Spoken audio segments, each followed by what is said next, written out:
When you book a place for your child on one of my mock exams, you have the option to buy the premium package, which gives you extras on top of the standard package. And one of the extras you get is this.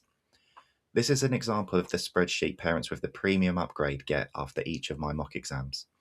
Here we have an anonymised breakdown of every child who sat the same paper, question by question. If you buy the premium package and your child takes one of my mock exams, your child's row will be in here. What it lets you do is compare their performance not just on the total score, but on every single question. Here's why that matters. In this cohort, this child scored 44 out of 60 in English, so joint top.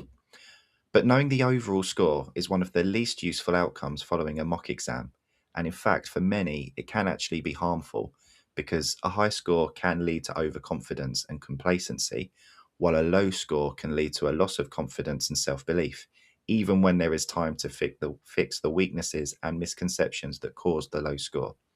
So, if we focus on this child who got the second highest score and go through the data question by question, we can get some genuinely useful insights. So the questions are color-coded from red to green. And as we can see, the red marks indicate where this child got 0 marks. Now, if we look at particular questions, question 1A is interesting because they got this question wrong, while the majority of the other children got this question correct. If I highlight this row and look down to this average value, I can see that 72% of children got full marks on this question. And it's a similar thing with question 12A. So again, they got this question wrong, and the majority of other children got this question correct, including children who scored relatively low marks overall. So when they get their child's marked test papers back, I hope that this parent had a close look at these questions in particular and compared what their child wrote to the detailed mark scheme in order to identify exactly why their child got these questions wrong and what they could do to improve.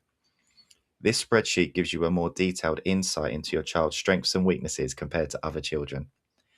At the end of the day, the CSSE 11 Plus is a competition, and you'll be wanting your child to finish in the top X% of candidates depending on what school they want to go to. There is a lot that you can do with this spreadsheet, but the number one focus should be looking at the questions that your child lost marks in, which other children got full marks in, and then unpicking why. It's the same thing with the maths. If we look at this child who scored 43 out of 60, and again go through it question by question, we can see certain red blocks in the spreadsheet that jump out.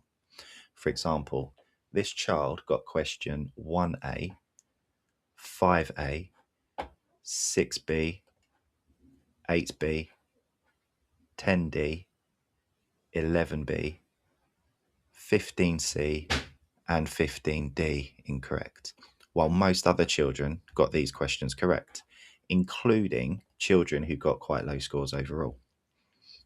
So this child missed out on 8 marks, which the majority of their competition gained. So this spreadsheet gives this child's parents 8 things to analyse and work on right away. Mock exams are most impactful when parents use them as a tool for identifying strengths and weaknesses to be worked on, rather than focusing on or obsessing over the total score. A total score tells you how many marks your child got. This spreadsheet tells you which marks they lost, which enables you to investigate why they lost them and what to do about it. I think it is such a powerful tool and is well worth the upgrade, alongside the other things you get like the detailed mark scheme and writing models. If you'd like to book a place for your child on one of my mock exams, I have exams taking place in May and August.